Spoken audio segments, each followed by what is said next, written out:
Amis téléspectateurs, bienvenue sur LCA, la chaîne africaine dans votre espace préféré, votre émission culturelle. Pour ce numéro, je reçois pour vous aujourd'hui un acteur, conteur, comédien très célèbre, Émile Abosolombo. Comment ça va, Émile? Ça va très bien. Bonjour aux téléspectatrices, aux téléspectateurs. Bonjour Mouna, ma petite sœur adorée. Voilà, ça va très bien, je suis très heureux d'être là. Merci d'avoir répondu à notre invitation. J'ai profité de votre passage donc, à Ouagadougou, où vous venez souvent donner des formations à l'Institut Imagine. Oui. C'est important, la formation en tant qu'acteur? C'est plus qu'important, c'est indispensable. Bon, très bien. C'est indispensable parce que pour moi, une actrice, un acteur est quelqu'un qui apprend tout le temps. C'est un métier où on doit apprendre beaucoup, on doit écouter beaucoup, observer beaucoup pour pouvoir mieux partager. Donc on apprend tout le temps. Est-ce que vous vous souvenez du premier film ou de la première pièce de théâtre dans laquelle vous avez joué? Ah. La première pièce de théâtre, c'est au Cameroun. J'ai 12 ans et je joue dans Jusqu'à nouvel avis d'un dramaturge et écrivain, homme de théâtre camerounais, Guillaume Oyonombia. Et dans la pièce, je joue le rôle d'un petit garçon qui est à mon âge, qui vit dans une famille où il s'agit de mariage qui va se faire, qui ne va pas se faire, et où on attend plein de belles choses jusqu'à nouvel avis. Et je jouais le rôle de Medzoué, qui veut dire les bananes douces, parce que c'était un petit garçon qui aimait beaucoup les bananes. Et le grand garçon d'aujourd'hui? Le grand garçon d'aujourd'hui continue à aimer beaucoup les bananes, les fruits et le théâtre. Et le premier film dans lequel j'ai joué, j'avais 22 ans, c'est Greystoke, la légende de Tarzan, qui était venu se tourner au Cameroun, dans la région du sud-ouest, au pied du mont Fako. Voilà. Et je jouais un beau petit rôle. Et j'avais surtout la chance de jouer avec de très grands acteurs anglais, américains. Et donc, c'était ma première expérience. Et elle compte beaucoup pour moi parce que j'ai pu apprendre beaucoup. Et c'est de cette expérience qu'est parti votre amour donc, pour le théâtre et le cinéma. Vous n'avez plus lâché. Ces deux expériences-là, surtout le théâtre, qui a confirmé. Parce que mon amour du théâtre et du cinéma commence par le conte, en fait. Commence par le fait que j'ai eu la chance inouïe, le privilège, d'avoir été bercé par des contes. Et par des contes dits par des conteuses. Par mes tantes, Jacqueline Obou, et une de mes tantes qui est de l'autre côté du monde maintenant, Elomo Marie, qui sont vraiment les deux, et une de mes grandes tantes, Nana Medjo, qui passaient toute leur soirée à venir me bercer en me racontant des histoires, en me disant qu'il fallait que j'emporte dans mon sommeil leur voix, des histoires, des personnages, pour me faire réfléchir de l'autre côté et pour que les rêves ne me gardent pas là-bas, que je revienne le lendemain. Donc mon premier rapport avec le conte, c'est que c'est un élément, une histoire qu'on te raconte, des paroles et des mots qui te permettent de ne pas mourir et de revenir auprès des tiens, de te maintenir en éveil.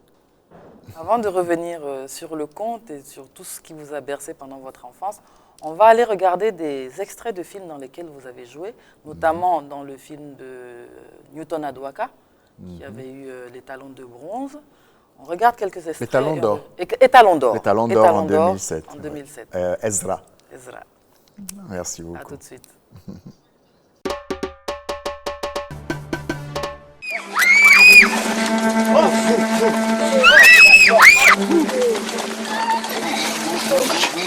We march. No rest. We reach the camp. Yes. I said we no rest. Quick! Back! No, faster. I said faster!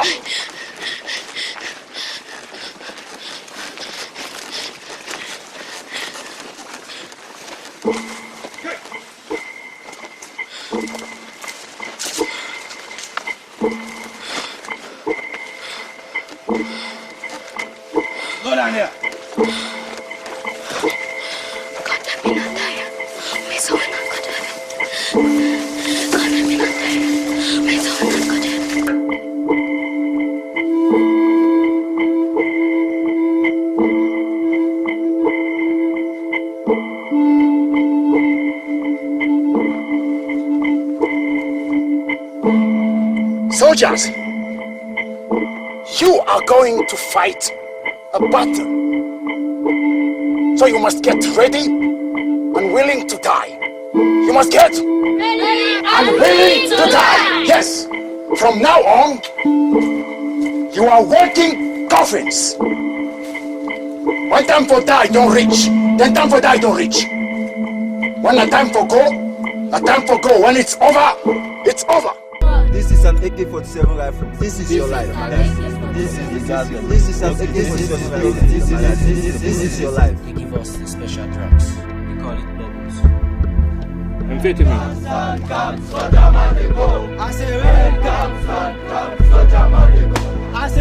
Went from one village to another. 3 villages. I don't remember how we got there. We walked and walked for 2 days. We didn't eat. There was no food, just little rice. Without food, I was sick. The injection made us not to have mind. God will forgive us.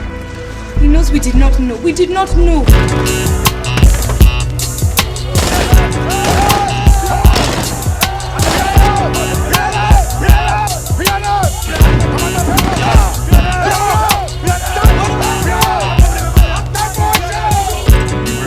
January 6th, 1999?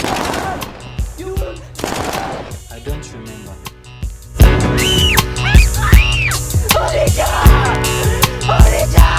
We don't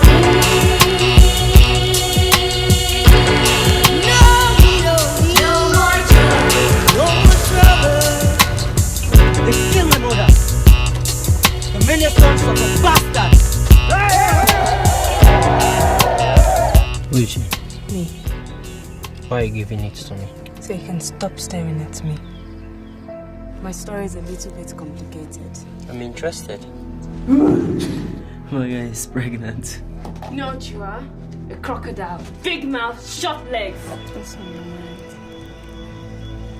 In front of Rufus, you are Ezra the coward.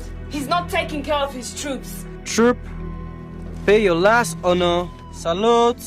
Open your eyes, Ezra. A blind man can see that the diamonds end up in his pocket.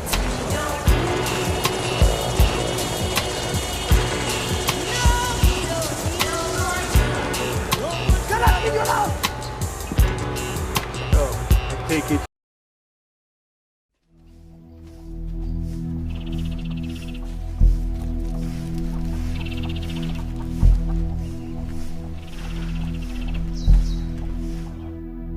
Onitsha, off to school with your brother. Yes, Mama.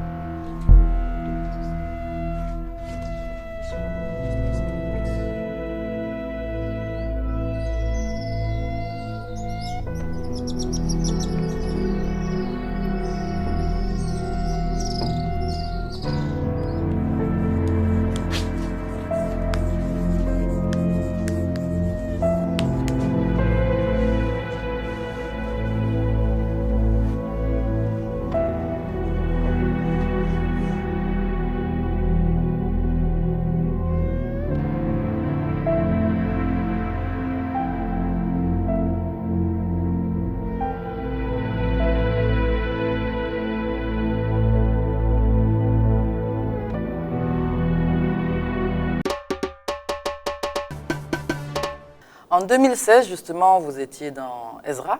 Il se trouve que cette même année, il y avait 5 autres films dans lesquels vous étiez, dont Les Saignantes de Jean-Pierre Bekolo, qui est aussi camerounais. Oui, Il y a eu un documentaire qui a été fait sur vous. oui. Vous tournez beaucoup plus, disons, avec des réalisateurs étrangers, on va dire, plus à l'extérieur qu'au Cameroun. Comment ça se fait? Ça, je n'ai pas beaucoup d'explications là-dessus. Je ne peux pas.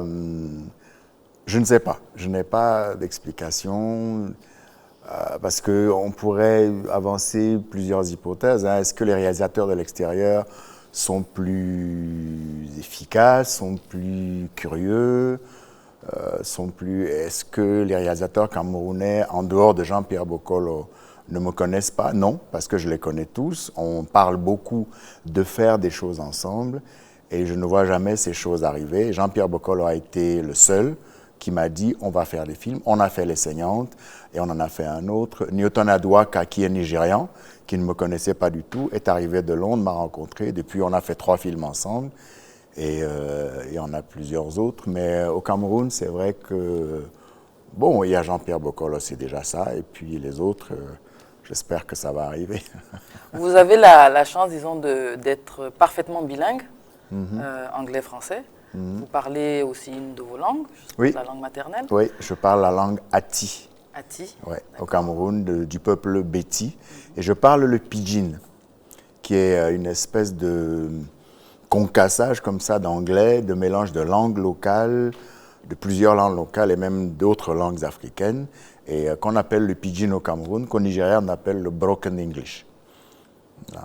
Nous allons regarder tout de suite un extrait des Saignantes de Jean-Pierre Bokolo avec Émile Abosolombo. Merci beaucoup.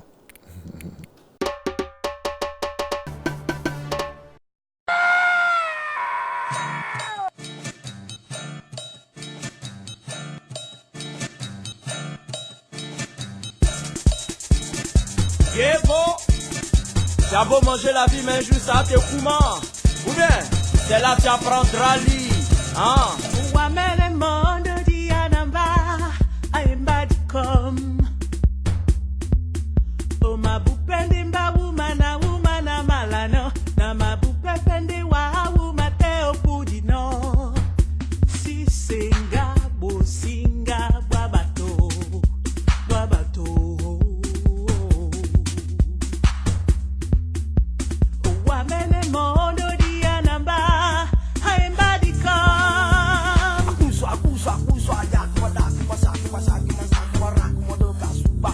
Votre Excellence? Oui. On veut du business. En fait, quel est votre problème? C'est-à-dire que on a un petit souci. On n'a que la tête. La tête de quoi?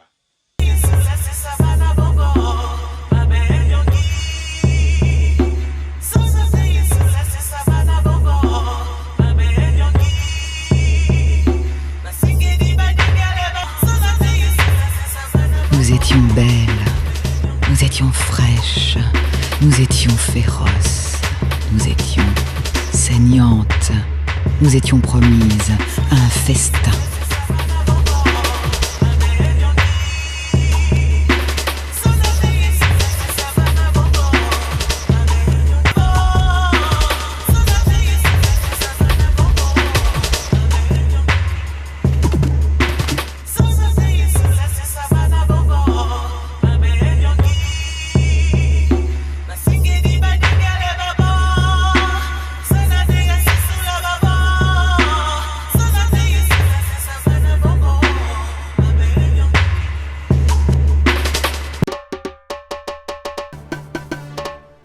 Pour revenir au conte, vous avez créé un spectacle qui dure près de 2 heures, dans lequel vous chantez, vous contez, vous faites un espèce de va-et-vient entre les mots, vous jouez avec les mots, avec les histoires, et vous jouez aussi avec pas mal d'instruments de musique. Pourquoi ce retour c'est quelque chose qui vous manque le live? Vous préférez le live au cinéma? C'est quoi la différence? Non, ce n'est pas quelque chose qui me manque parce que c'est quelque chose qui ne m'a jamais quitté, qui m'accompagne tout le temps en fait. Quand je ne suis pas sur un plateau de cinéma, sur un plateau de télévision ou sur une scène de théâtre, ben, je suis tout le temps en train de me raconter des histoires ou de lire des histoires que quelqu'un a condensées dans un livre ou d'écouter quelqu'un en train de raconter des histoires. Voilà, je suis tout le temps en train de parler. Je rigole parce que je parlais avec les acteurs et les actrices hier pendant le stage et je leur disais, parce qu'ils me disaient est-ce que ça vous arrive quand vous dormez, vous travaillez? Je dis oui, voilà, il y a des gens qui me connaissent bien, qui partagent un peu leur vie avec moi, qui me regardent dormir, me disent qu'est-ce que tu fais, tu dors? Je dis non, je travaille. Ils rigolent, ils disent ouais, c'est ça, oui. Mais c'est vrai que même quand je dors, j'emporte avec moi des choses à faire, des images à voir, des souvenirs à revisiter. Et même quand je suis complètement parti, ben, ça continue dans les rêves. Et donc le fait d'être en relation avec les mots, les images, le silence, et de voir comment tout ça bouge, comment tout ça danse, ça m'accompagne tout le temps. Et c'est ce que j'ai condensé dans dans le spectacle, en fait, dans le spectacle qui s'appelle Chant de son, justement, comme un chant qu'on cultive, des chants de son au pluriel. Voilà, c'est ce que j'ai fait. Donc, non, ça ne me manque pas parce que je suis tout le temps avec ça. Voilà, comme ça, je ne m'ennuie jamais. Et vous jouez d'instruments de musique aussi. Oui. C'est important pour un acteur entre guillemets, je dirais, d'avoir plusieurs cordes à son arc. Pour moi, oui. Pour moi, oui. Parce que pour moi, le métier d'acteur est une profession très, très complète parce qu'il y a besoin de beaucoup de choses. Il y a besoin de travailler avec le corps. Il y a besoin de travailler avec le son, avec le souffle, avec les images. Et dans le corps, tout travaille. Les yeux, les mains. Et comme le cinéma, le théâtre, tout ça, c'est une question de rythme. Donc on ne parle que de danse et de musique, en fait. Mais danse et musique, ils ne font pas que bouger. Ce n'est pas que du mouvement. Il faut que le mouvement ait un sens. Il faut que ça signifie quelque chose. Donc pour pouvoir traduire tout ça là, il faut, même si on ne fait pas tout directement sur la scène, il faut un peu essayer de comprendre comment marche la peinture, la photographie, comment marche la musique, comment marche le chant, la danse, comment marche surtout le sens des mots, le sens de ce qu'on raconte. Et puis maintenant, dans les activités, plus on apprend à faire de choses, plus on sait un peu comment les choses fonctionnent. C'est-à-dire que même si on ne va pas aller à cheval, même si on ne va pas être plombier dans un film, le fait d'avoir fait ça, ça vous donne une expérience de vie et ça vous donne des choses à raconter, ça vous donne des sensations auxquelles vous pouvez vous accrocher pour raconter. Donc oui, il y a besoin d'apprendre à faire beaucoup, beaucoup de choses. Et comme ça, encore une fois, on ne s'ennuie pas. On est occupé à vivre, à apprendre la vie. Sur ce plateau, vous riez beaucoup, vous êtes plutôt très sympathique. Et quand on vous voit dans les films, si on ne vous connaît pas, ça fait peur. Alors moi, j'aimerais savoir comment vous travaillez vos personnages et comment vous faites pour avoir cette attitude de quelqu'un mais d'inaccessible et qui fait peur. Hein. Heureusement que je vous connais. Parce que justement, moi-même, les gens inaccessibles et qui sont très, très durs, très fermés, ne me font pas peur, en fait. Ils m'intriguent. C'est-à-dire que, comme justement, moi, dans la vie, j'ai eu cette chance-là, grâce à ma mère, à mon père et à mes tantes, parce que j'étais entouré de beaucoup de femmes et qui ont beaucoup travaillé à m'apprendre l'art de la douceur, de la patience, de m'éloigner de la brutalité et me dire que la vie, c'était pas le muscle cogné très fort, comment on dépeint de manière caricaturale les hommes, quoi. Il faut être fort, il ne faut pas pleurer, il faut pas... Non, moi j'ai eu des tantes qui m'ont dit que bon, la vie c'était autre chose. Et comme de toute façon je n'ai donc pas ces problèmes-là de dominer, de prouver que je suis intelligent, de prouver que je suis fort, les gens qui sont comme ça, qui sont très fermés, très durs, m'intriguent beaucoup. Et comme je ne peux pas aller demander à quelqu'un qui est méchant, toc, toc, toc, pourquoi tu es méchant comme ça? Pourquoi tu es dur comme ça? Je profite du théâtre, du cinéma, des scénarios, là où on raconte des histoires, pour aller rendre visite à ces gens-là, à ce qu'ils ont dans la tête, à travers les personnages. Donc quand je me glisse dans un personnage, c'est super.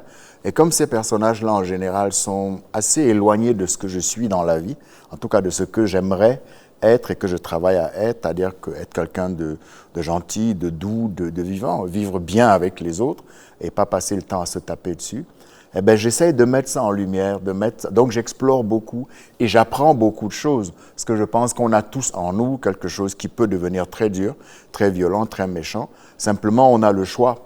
Et moi, j'ai la chance d'avoir eu des gens qui m'ont dit, bien sûr que tu peux être méchant, bien sûr que tu peux frapper sur quelqu'un, mais ça sert à quoi? Est-ce que ce n'est pas plus agréable de partager de bons moments?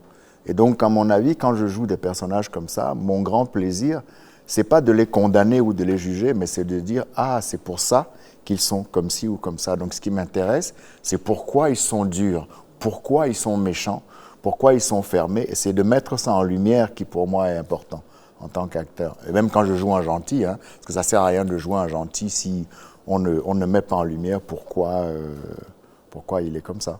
Et la rencontre avec le personnage, vous choisissez ou vous acceptez les rôles qu'on vous propose comment? En lisant le scénario, parce que le personnage vous plaît, ou parce que le réalisateur a fait en sorte que le personnage puisse vous ressembler?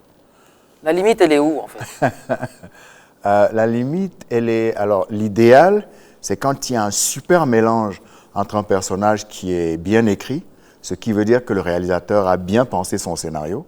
Quand le personnage est intelligemment écrit, c'est-à-dire qu'il est complexe comme les humains sont dans la vie. Quand un personnage est, si on écrit quelqu'un qui est totalement bon, qui n'a pas de problème, c'est bien aussi, mais c'est moins intéressant à montrer. Mais si on montre quelqu'un qui essaye d'être bon, qui travaille à être bon parce qu'il a des problèmes à régler, alors du coup, ça devient très riche parce que ça travaille au niveau des nuances. Et plus un personnage est dense, intelligent, riche à jouer, complexe, plus je me dis, si le réalisateur a écrit ça comme ça, c'est qu'il cherche à montrer des personnages puissants parce qu'ils sont beaux, parce qu'ils sont complexes, et donc parce qu'on peut travailler beaucoup pour les jouer et parce qu'ils peuvent toucher plusieurs personnes à la fois.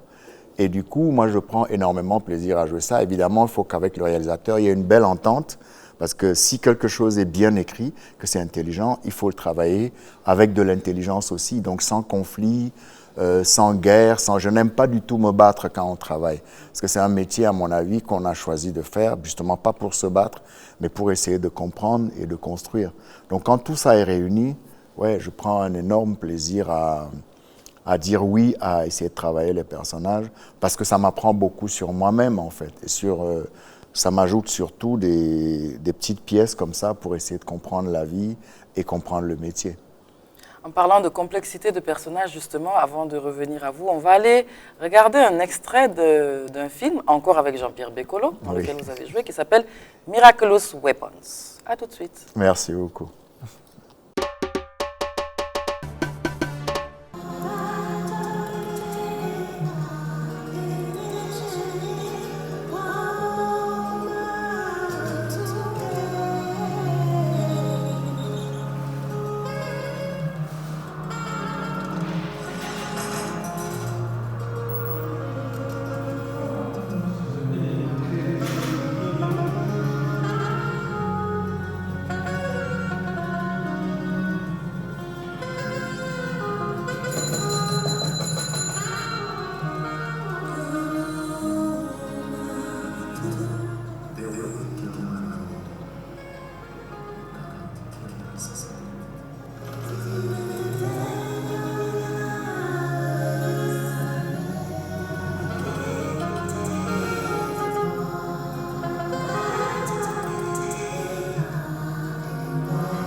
Personnage très complexe, avec plusieurs facettes, cette espèce de prisonnier condamné qui passe par des moments durs, de douceur entre ces trois amours. Hélas, on arrive au terme de cette émission. Je vous donne rendez-vous la semaine prochaine, même jour, même heure, dans votre espace préféré culturel. Et pour finir, je vais demander à Émile de nous jouer un petit quelque chose avec son instrument de musique. Un petit instrument qui s'appelle une kalimba ou une sanza, qui est une espèce de cristallisation comme ça du piano ou du balafo avec lequel on peut marcher et qui donne des sons comme ceci. Il est très beau. Et qui traduisent, tous ces sons qui traduisent simplement le bonheur que j'ai à être là et la générosité que je sais avec laquelle vous nous suivez.